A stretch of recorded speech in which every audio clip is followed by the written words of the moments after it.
Ang sabi nila ang Converge daw ang tatapat sa mga malalaking team sa PBA, pero bakit unti-unti na nag-aalisan ng ilang mga players nila? Una si Ann Missy, nag-demand ng 900,000, ngayon naman, bakit pati itong si Jeron Teng, parang gumagaya na yata ito kay Ann Missy. Ayon kay Sir Snow, si Jeron Teng humihingi daw ng 800,000 bilang buwan ng sahod. Ako, malas naman ang Converge sa mga players nila. Hindi ko nga alam kung deserve ba ni Teng ang ganon kalaking sahod. Pangalawang update natin, medyo maanghang din to.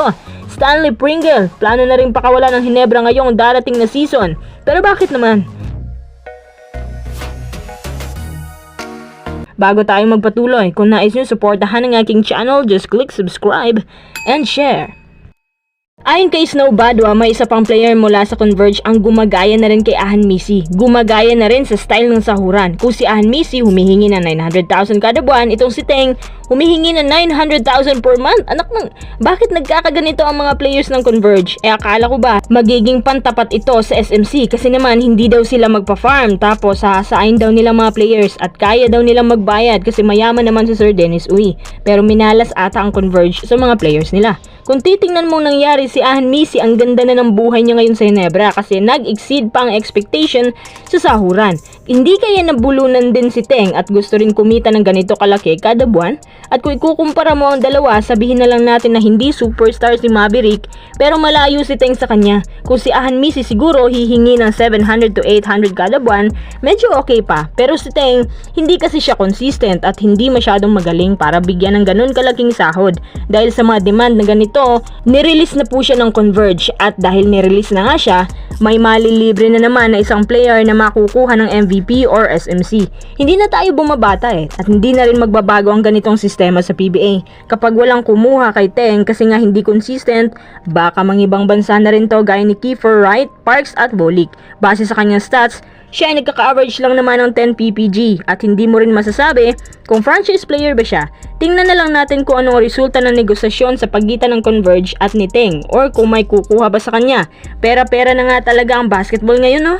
Quantity over quality. Sa isang banda, ang Converge naman ayaw mag-take risk kay Teng kasi nga inconsistent at hindi pa masyadong bumagay sa system ni Coach Alden Ayo. Ngayon na may ganitong issue ang Converge, sa palagay ko, magsusunod-sunod na yan. Paano pa sila makaka-build ng magandang core kung nagkakaganito na ang nangyayari sa kanila? Paano pa yung plano na pababagsakin daw ang malalaking teams tapos ganito palang sasapitin? Naalala ko tuloy yung sinabi ni Teng nung mawawala ng Alaska. Sabi niya, sana buo pa rin daw ang core nila kasi mas maganda daw kung ganun pa rin ang mga players na kukunin ng team na bibili sa Alaska. Ngayon, biglang nag-iba na. Sino na naman ang ipapalit kay Teng nito? Umaasa siguro sila sa mga draft picks na nakuha nila at saang team naman si Teng mapupunta? Magnolia ba?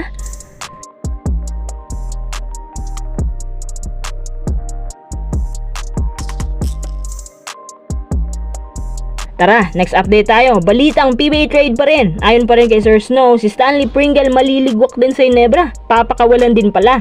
Dahil nga si Pringle ay aging na rin kaya naisipan ng Ginebra na magsakripisyo ng ibang gwardiya para makakuha rin ng mas bata. Huwag kayong mag-alala dahil hindi naman agad mangyayari to. Dahil ipapares lang muna ito kay Maverick Ann Missy. Pero dahil nga loaded na sa gwardiya ang Ginebra, kaya bullseye pa rin itong si Pringle. After 2 years, mangyayari na ang trade of the year. Si Stephen Holt po ang next target ng Ginebra pagkatapos ng 2 taon. Kung hindi man sa pamamagitan ni Pringle or kung ititrade man agad si Pringle, basta't ang importante sa kanila, makuha nila ang number 1 pick ng Jeep. Dating gawin, di ba?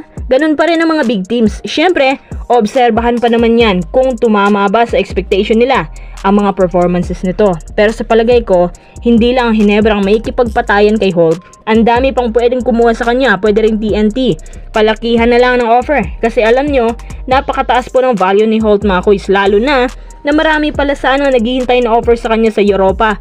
Pero hindi niya ito tinanggap para lang sa PBA. So marami talagang gustong kumuha sa kanya. Yung gusto ng mga European teams, nasa terra firma mo lang palang makikita. After 2 years, si Pringle nasa 37 na. So si Holt nasa 33. Medyo malayo at risky ang desisyon. Kaya sa palagay ko, hindi pa sigurado yan kung si Pringle ba talagang ipapalit. Or mas mauuna pang matrade si Pringle bago pa man nila makuha si Holt. Pero worth the wait naman. Mas lalong lalakas ang Ginebra nito. Anyway, sang-ayon ka ba? Napakawalan na nila si Pringle?